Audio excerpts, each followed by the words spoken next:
Maybe sin is simply the absence of us trusting God. It's like parenting, right? It's like, I don't think my kids are bad kids when they don't do what I want them to do. It's just the fact that they struggle to trust. They're not dumb, they're just children. Let's look at our lives. What if we took this story and said, okay, I'm going to look at my life as a garden. I want to look at my relationship with God as walking with Him in the midst. Every day I have a decision to make. Every moment of that day I have a decision to make. And as much as possible, I want to have this philosophy: God knows best. The truth is that we too are tempted by the deceiver. We too know the right answer, but must obey God's will for our lives. We too are tempted by shiny things, the new thing, the thing that we think is going to make us happy, and we'd rather do that. We're tempted to try and be God and make decisions on our own. We too sit back and watch like Adam, not saying anything, allowing others and ourselves to fall into the trap. We try to cover up our sin and hide from God.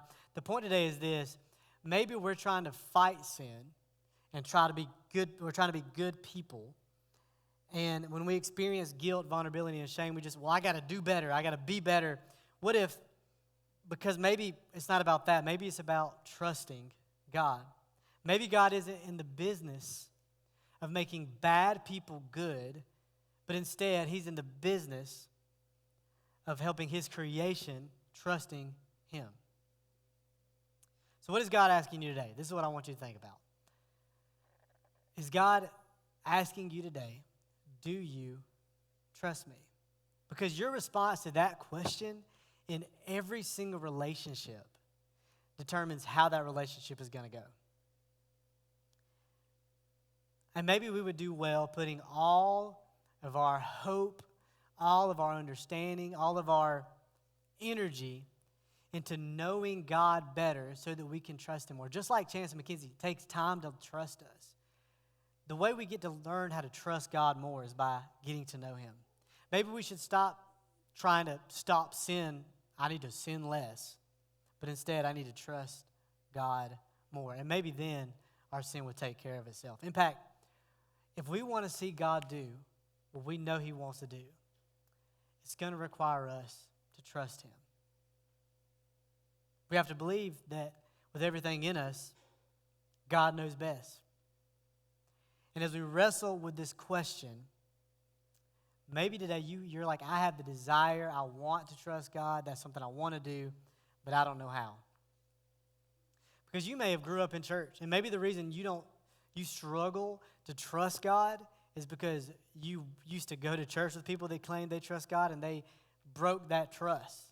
And you're hurt by the church. So I want to give you a few things today as we kind of land the plane to help you grow in your trust. Number one is this: actually know what God says. A lot of us grew up in church. We grew up with our parents. We're Christians. Maybe not everybody in the room grew up that way. A majority of the room probably did.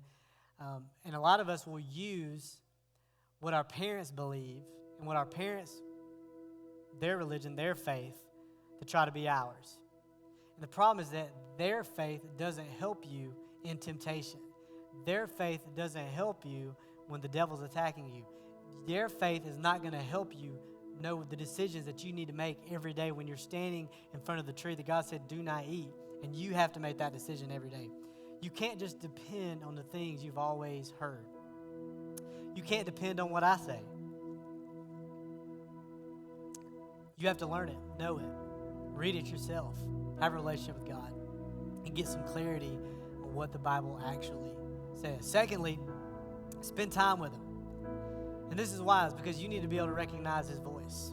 I think a lot of us can't escape. We don't find the way out of temptation because we can't hear the voice that's trying to lead us out of it. We don't recognize the voice that tries to lead us out of it. I'm a part of this group called Leadership Heart.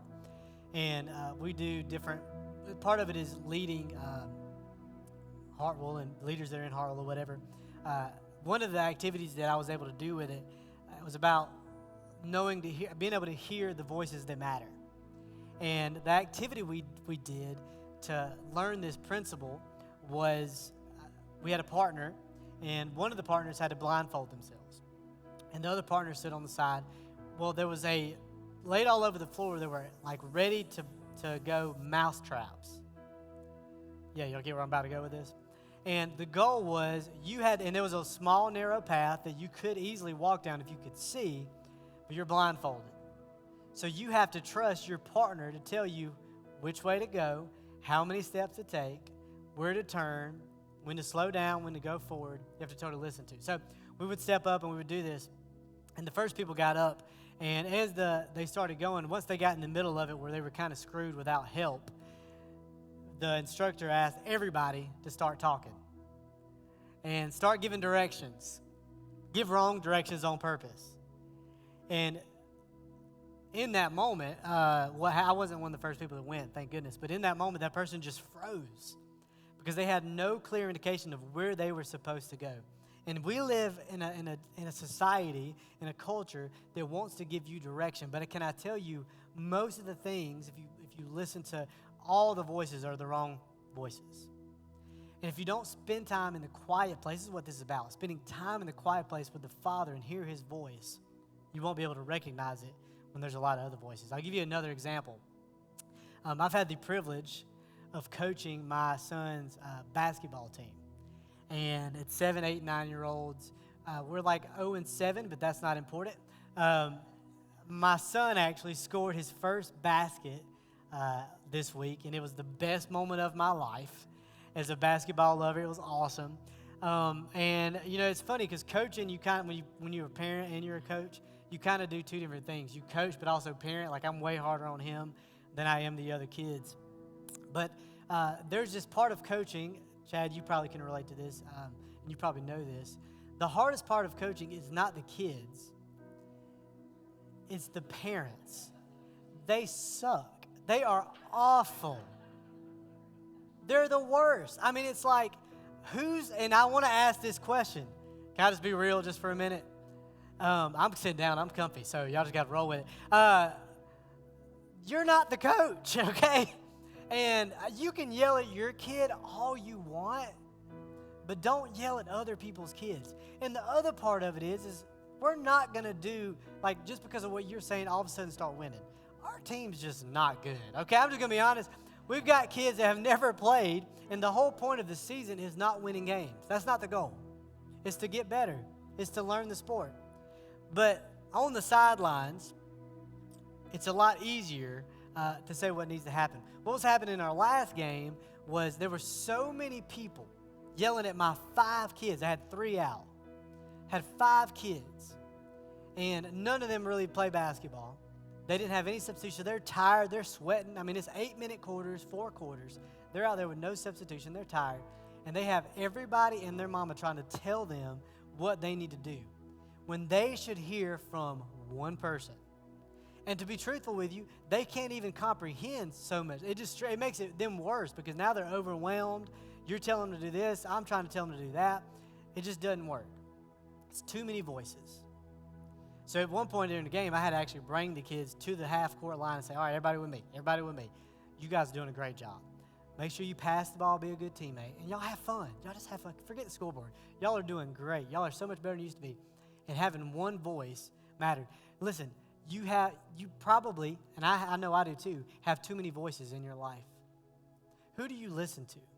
Who is the voice that's the clearest? If you're not spending time with the Lord, then when the temptation comes, you're not going to be able to recognize His voice. Lastly, how do I trust God? Know what the Word says. Know His voice. And lastly, find a way to remember our main point today. God knows best. We think of that in a faith way, and that's a great way to start, is when God tells me to do something in obedience, I need to do it. But what if when God tells us not to do something, we thought the same way? My flesh wants to do this. I know I shouldn't do this, but God knows best. When we find ourselves vulnerable, shameful, or have the potential to have those things, then I think I need to be a better person. But instead go, God, I'm going to trust you. And even though everything in me says I want to do this, Everything in me says, this is what I need to do. I trust you. So maybe you need to write that down. Maybe you need to put it on your lock screen. But what if it was our life motto? God knows best. I think it would drastically change our lives. I think that's what God wanted. That was probably what hurt more than anything, is the creator of the universe that created this creation. Wasn't what they done, it was what it meant, which was that they did not trust him.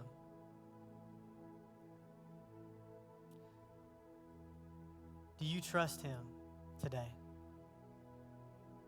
I think a better question for us, church, is will you trust him tomorrow? Will you trust him when you get home and your kids are loud and the laundry needs to get done and your bills due and you're stressed out and you got a lot going on and it's chaos and it's crazy? Will you trust him then? Because whether you want to or not, you're going to have to answer that question. You can't ignore. To ignore the question is to answer the question. To say, I don't have to think about that. You just answered no. My prayer for impact and for my life and for yours today as we leave and try to go be the church, simply this: let's choose to trust God. In every moment, in every decision, in every problem, to let his promise shine on that problem. The promise that he knows better than us, that he's got it figured out. The Bible tells us that his ways are higher than our ways. His thoughts are higher than our thoughts. He knows better. Why trust God? Because God, say it with me, God knows